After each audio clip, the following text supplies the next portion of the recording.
Bonjour, bonsoir, ça dépend de l'heure à laquelle vous êtes en train de suivre ce MOOC. Je m'appelle Patrick Vendredi, je suis formateur en renforcement du capital humain et stratégie et développement des organisations.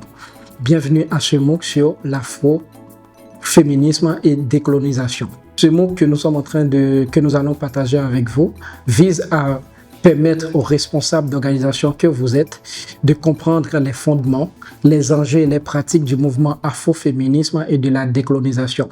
L'objectif est d'intégrer une approche ancrée dans les réalités africaines dans leur intervention, programme et plaidoyer. À travers 10 séquences thématiques, nous allons explorer les origines théoriques, les pratiques contemporaines et les outils stratégiques pour transformer nos organisations, nos communautés. Ce parcours combine analyse historique, réflexion critique et application pratique. Et les compétences que nous visons pour vous, c'est qu'à la fin de ce MOOC, vous serez en mesure de maîtriser les concepts clés, faire une analyse intersectionnelle, approche décoloniale, plaidoyer stratégique et puis leadership inclusif. Les origines de l'afroféminisme, en fait, nous pouvons constater qu'il y a 4 périodes, 4 grandes étapes. Il y a les années 1970 à 1980, là où nous avons parlé de l'émergence en Afrique dans la diaspora africaine, afro-américaine et caribéenne. Et deuxième moment fort, c'est la double exclusion, c'est la réaction face au féminisme blanc occidental et au panafricanisme masculin. Et troisième gros moment, en fait, c'est les premières voix qui commencent par émerger. C'est là nous faisons allusion à Sojourner Truth, Angela Davis, Bell Hooks émergent. Et quatrième point, c'est quand nous avons les voix africaines comme Awa Thiam, Orenke, Ama Atai Adaro, en fait, commencent par s'affirmer. L'afroféminisme naît d'une nécessité historique, celle de nommer et de combattre les oppressions spécifiques vécues par les femmes noires face à l'invisibilisation par le féminisme blanc occidental qui ne prenait pas en compte les réalités raciales et face au panafricanisme masculin qui marginalisait la voix féminine. Les femmes noires ont créé leur propre espace de lutte et de théorisation. Les piliers idéologiques. D'abord, nous avons la justice intersectionnelle, c'est-à-dire lutte simultanée contre le racisme, le patriarcat, le capitalisme et le colonialisme. Ces systèmes d'oppression ne peuvent pas être combattus séparément. Et puis, il y a la réappropriation, c'est-à-dire reconquête du corps et de la parole des femmes noires, longuement confisquées par les discours dominants et les représentations coloniales. Et troisième pilier idéologique, il y a la solidarité communautaire. La libération des femmes noires est collective et communautaire ancrée dans les valeurs africaines de solidarité et d'interdépendance. La spécificité africaine, c'est que l'afroféminisme africain relie l'émancipation des femmes à la libération du continent et à la souveraineté culturelle. Il ne s'agit pas seulement de droits individuels, mais de transformation collective. Tant que les femmes noires ne seront pas libres, personne ne le sera, dit Combahee River Collective en 1977. L'intersectionnalité comme outil d'analyse. Là, nous allons voir en 1.1 l'origine du concept, l'application africaine et puis les différents éléments. L'introduit par Kimberlé Crenshaw, juriste afro-américain en 1989, ce concept révolutionnaire permet de comprendre comment différentes formes d'oppression se croisent et ne peuvent pas être étudiées séparément. L'intersectionnalité n'est pas une simple addition d'injustices, mais un croisement de réalités vécues qui crée des expériences uniques de discrimination. Quelles sont l'application africaine? Exemple concret. Une femme noire, rurale, analphabète et handicapée subit une quadruple marginalisation. Chaque identité interagit avec les autres pour créer une expérience spécifique d'oppression. Cette approche permet d'analyser la complexité sociale des femmes africaines au-delà des simples catégories de genre. Quand nous parlons de genre, au thème de l'intersectionnalité, au niveau de ce concept, il y a 5 éléments clés que nous pouvons contenir, c'est-à-dire il y a le genre, c'est la discrimination basée sur le sexe et l'identité de genre. Il y a la capacité, c'est discrimination liée aux handicaps. Il y a la race, c'est-à-dire le racisme et le colorisme systémique. Il y a la classe, inégalité économique et sociale. Et puis, il y a la géographie, c'est-à-dire la marginalisation rurale et urbaine.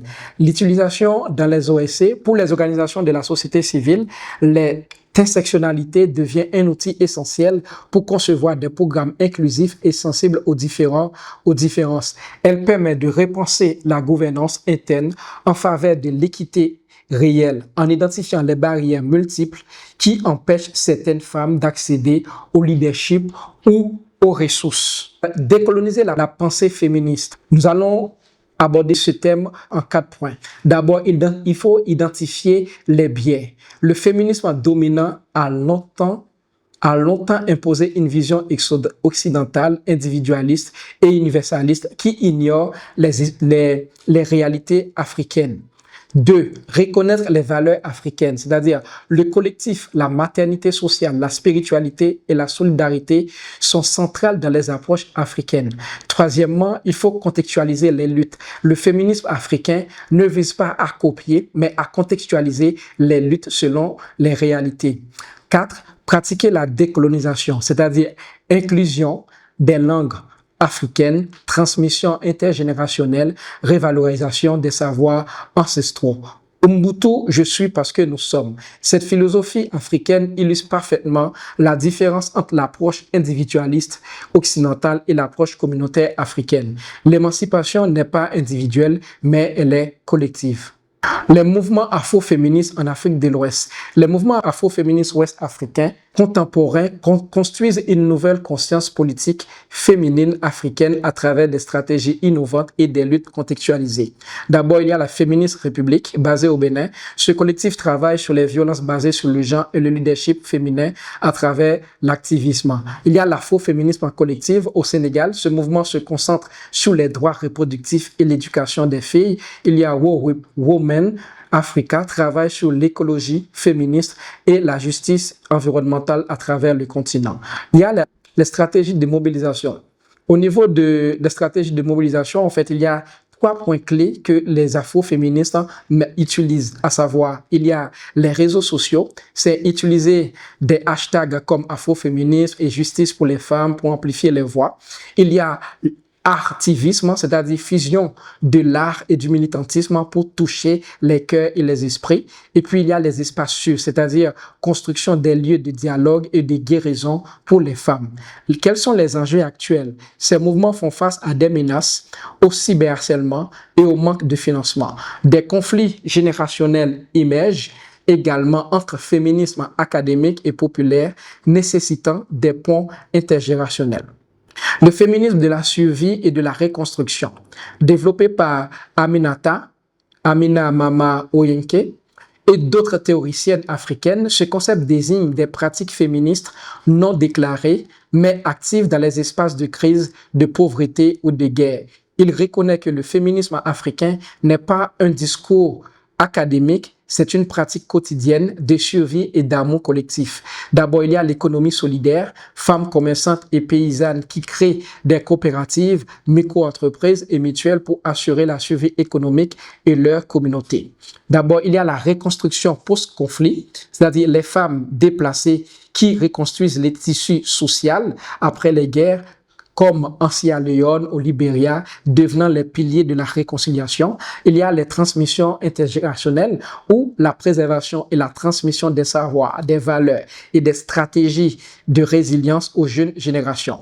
Quelles sont les valeurs fondamentales du féminisme de la survie de la reconstruction? D'abord, il y a la solidarité communautaire, l'ingéniosité et créativité, la transmission des savoirs, la résilience collective, amour et soins mutuels. Ce féminisme reconnaît que les femmes africaines ont toujours été des agents de changement, même sans se revendiquer explicitement féministes. Leur action quotidienne de résistance, de soins et de reconstruction constitue une forme puissante de féminisme pratique. L'héritage des pionnières africaines. Dans cette lutte, les femmes africaines ont une longue histoire de lutte pour la liberté, la dignité et l'autonomie. Reconnaître et valoriser cet héritage est essentiel pour ancrer notre féminisme dans une continuité historique africaine. Il y a Funmilayo Ransome Kuti, Nigeria, militante anticolonialiste qui a mené la lutte contre l'impôt colonial imposé aux femmes, mobilisant des milliers de femmes dans les années 1940-1950. Il y a Aoua Keita au Mali, militante anticoloniale et première femme députée malienne. Il y a Lema Boré et au Libéria, prix Nobel de la paix pour son rôle dans le mouvement de paix des femmes qui a mis fin à la guerre civile. Il y a Mariam Sankara au Burkina Faso, militante pour les droits des femmes et le militantisme. En fait, en termes d'actualisation de l'héritage, ces pionnières ont posé les bases d'un féminisme enraciné dans la lutte pour la dignité collective.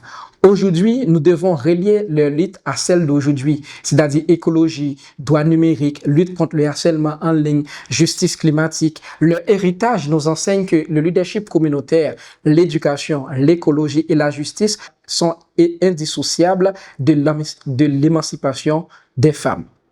Lutter contre le racisme et l'excessisme interne. Le féminisme ne peut pas libérer qu'en étant inclusif et autocritique. Même au sein des mouvements progressistes, des mécanismes d'exclusion persistent. Certaines militantes subissent une double marginalisation basée sur la couleur de peau, l'origine sociale, l'orientation sexuelle ou le handicap. Le colorisme, cette préférence pour les peaux claires, existe même dans nos propres communautés. Reconnaître les biais, c'est-à-dire formation sur les biais inconscients et les privilèges au sein des mouvements féministes. Créer des chartes, c'est-à-dire élaborer des chartes inclusives et de politiques anti-harcèlement claires et appliquées. Dialoguer, c'est-à-dire créer des espaces de dialogue intergénérationnel et interculturel pour déconstruire les préjugés, agir concrètement, c'est-à-dire mettre en place des mécanismes de responsabilisation et de réparation des exclusions. Quelles sont les formes d'exclusion que nous pouvons constater? Les formes d'exclusion, c'est le colorisme et préférence pour les peaux claires, la marginalisation des femmes rurales, l'exclusion des femmes handicapées, discrimination basée sur l'orientation sexuelle, élitisme académique et linguistique. Quelles sont les pratiques inclusif que nous avons identifié, c'est-à-dire représentation équitable dans le leadership, accessibilité des espaces et des contenus, utilisation du langage local, valorisation des savoirs non académiques, soutien financier aux plus marginalisés.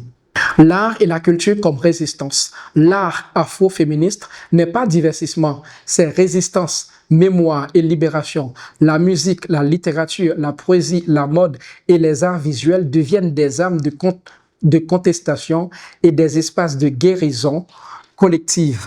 Nous avons la musique, nous avons la littérature, nous avons la poésie, la musique pour la musique. Nous avons Angélique Kidjo qui utilise sa voix pour célébrer les femmes africaines et dénoncer les injustices.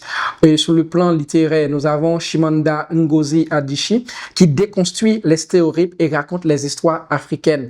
Sur le plan poésie, nous avons Wassam Chiré donne voix aux expériences des femmes noires et des réfugiés. Les thématiques artistiques afro-féministes, nous avons le corps et beauté, c'est-à-dire célébration du corps noir, déconstruction des standards de beauté, hérocentrique, réappropriation de la beauté africaine dans toute sa diversité. Il y a mémoire et histoire, c'est-à-dire à ce niveau, il y a l'exploration de la mémoire coloniale, de l'esclavage, des résistances historiques et de la transmission intergénérationnelle. Liberté et futur, c'est l'imagination de futurs afro-féministes, afro-futuristes, rêve de libération et de transformation sociale. Et en thème point clé, nous avons les espaces de guérison, c'est-à-dire il y a les festivals, les expositions et les performances artistiques féministes créent des espaces où les femmes peuvent raconter leur histoire autrement, guérir des traumatismes collectifs et imaginer de nouvelles possibilités. Le harcèlement des activistes, défendre des droits des femmes noires, expose à de multiples formes de violence.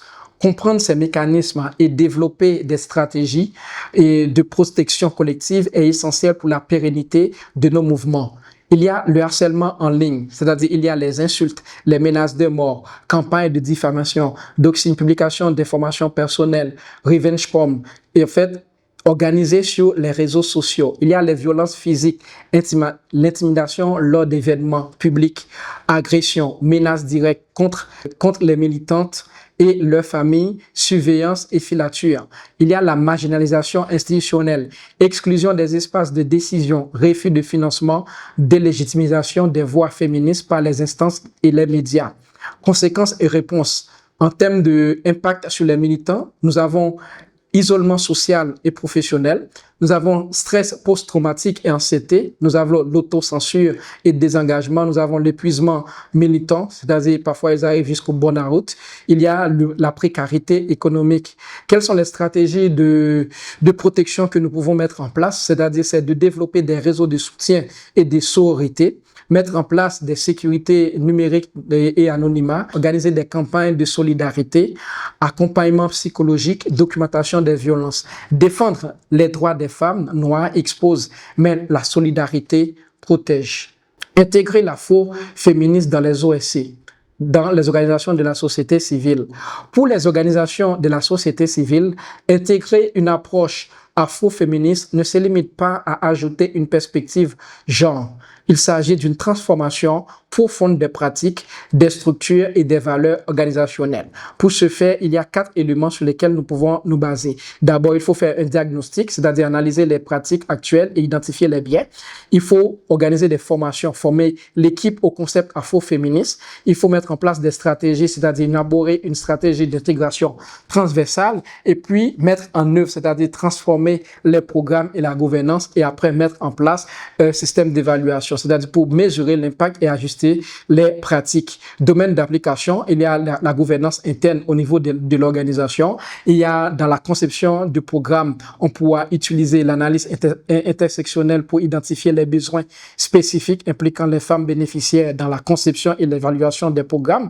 Il y a aussi dans le plaidoyer la communication, c'est-à-dire centrer les voix des femmes africaines dans les campagnes, utiliser un langage décolonial et des références culturelles africaines.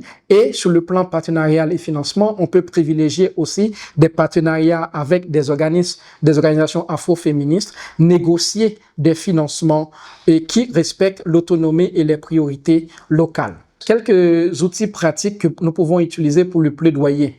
D'abord, le plaidoyer afro-féministe nécessite des outils spécifiques qui allient rigueur analytique, ancrage culturel et force de conviction. Voici une boîte à outils pour développer des actions de plaidoyer efficaces. D'abord, en fait, cette boîte à outils est composée de 6 points clés, à savoir l'analyse de contexte, c'est-à-dire il faut cartographier les acteurs, identifier les alliés et les opposants, comprendre les dynamiques de pouvoir. En point 2, c'est collecter des données, rassembler des données quantitatives et qualitatives, documenter les témoignages, utiliser l'analyse intersectionnelle. Et troisième point, c'est formulation de messages, c'est-à-dire créer des messages clairs, contextualisés, ancrés dans les valeurs africaines et adaptés au public cible. Un quatrième point, c'est il faut mettre en place une stratégie de communication, c'est-à-dire choisir les canaux appropriés, utiliser l'artivisme, mobiliser les réseaux sociaux et les médias traditionnels. En point 5, construire des coalitions, organiser des actions collectives, créer des espaces de dialogue. En point 6, c'est suivi et évaluation, mesurer l'impact, documenter les changements et ajuster la stratégie en continu. En termes de principes clés, c'est-à-dire un plaidoyer afro-féministe, efficace, centre les voix des femmes les plus affectées, utilise un langage accessible et propose des solutions concrètes. Rédiger une note de plaidoyer afro-féministe. Comme nous venons de voir au niveau de la boîte à outils, la note de plaidoyer est un outil stratégique pour influencer les décideurs. Elle doit être concise, percutante et ancrée dans une analyse afro-féministe rigoureuse. Pour rédiger cette note, il faut tenir compte de plusieurs points. D'abord, il y a le contexte et la problématique, c'est-à-dire décrire la situation actuelle, identifier le problème spécifique, présenter les données chiffrées et les témoignages. Deuxième point, il faut faire une analyse intersectionnelle, c'est-à-dire montrer comment différentes formes de discrimination se croisent, identifier les groupes les plus affectés. Et troisième point, cadre légal et politique, c'est-à-dire référencer les lois, les conventions et les politiques pertinentes, identifier les lacunes et les contradictions. Et il faut faire des recommandations, c'est-à-dire proposer des actions concrètes, mesurables et contextualisées, prioriser les recommandations. Et après, faire un appel à l'action. L'appel à l'action, c'est identifier les décideurs, cibles, formuler des demandes claires, proposer un calendrier. Et il faut dire que pour le style recommandé pour rédiger cette note, d'abord, il faut avoir un titre accrocheur, un résumé exécutif de 5 lignes et puis le contexte doit être en une paragraphe et puis l'analyse, ça doit être en 2 ou 3 paragraphes et puis en termes de recommandations, 3 à 5 points et en termes de conclusion, la conclusion doit pouvoir porter et faire appel à l'action. Et en termes de ton et style, il faut que ce plaidoyer, cette note de plaidoyer soit affirmée, mais respectuée, ancrée dans les valeurs africaines, basée sur des preuves accessibles et claires, orientées vers l'action. Quels sont les défis et les obstacles? Intégrer une approche afro-féministe dans les organisations de la société civile et dans la société rencontre de nombreux obstacles. Les identifier permet de mieux les anticiper et développer des stratégies de contournement. D'abord, il y a les résistances culturelles, il y a les contraintes financières, il y a les divisions internes et puis il y a la répression politique. Quelles sont les stratégies que nous pouvons mettre en place pour pouvoir s'en sortir? Ce que nous appelons les stratégies de résilience, c'est-à-dire alliance stratégique, c'est-à-dire construire des ponts avec d'autres mouvements sociaux, créer des coalitions larges. C'est-à-dire il y a la diversification, c'est-à-dire multiplier les sources de financement, développer l'autofinancement et après la documentation, c'est archiver les luttes, documenter les succès, transmettre les savoirs. Mesurer l'impact afro-féministe. Mesurer l'impact afro-féministe. Évaluer l'impact d'une approche afro-féministe nécessite des indicateurs qui vont au-delà des mesures quantitatives traditionnelles pour capturer la transformation qualitative profonde. D'abord, en termes de dimensions, il y a 3 dimensions d'impact. D'abord, il y a le niveau d'impact individuel, organisationnel et sociétal. En termes d'indicateurs, il y a les indicateurs quantitatifs, qualitatifs, participatifs, narratifs et transformateurs. Et puis, en termes de changement, il y a 10 domaines de changement qu'on peut voir. C'est-à-dire, il y a la croissance pratique, les consciences pratiques, relations et autres, tout ça. C'est-à-dire, si nous prenons en compte les indicateurs de transformation, nous avons au niveau individuel, nous avons prise de conscience des oppressions multiples, renforcement de l'estime de soi, développement du leadership, capacité d'analyse. Et au niveau organisationnel, c'est représentation équitable dans la gouvernance organisationnelle et transformée. Et au niveau sociétal, c'est changement législatif obtenu, évolution des normes sociales. Voilà quelques exemples que nous pouvons donner en termes d'impact que nous pouvons mesurer mesurer cette approche afro-féministe.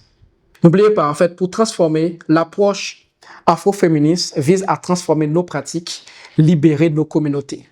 Pour ce faire, c'est-à-dire il y a un certain nombre d'éléments que nous avons vus tout à l'heure. Les différents éléments que nous avons vus, en fait, cette approche est basée d'abord sur un diagnostic organisationnel.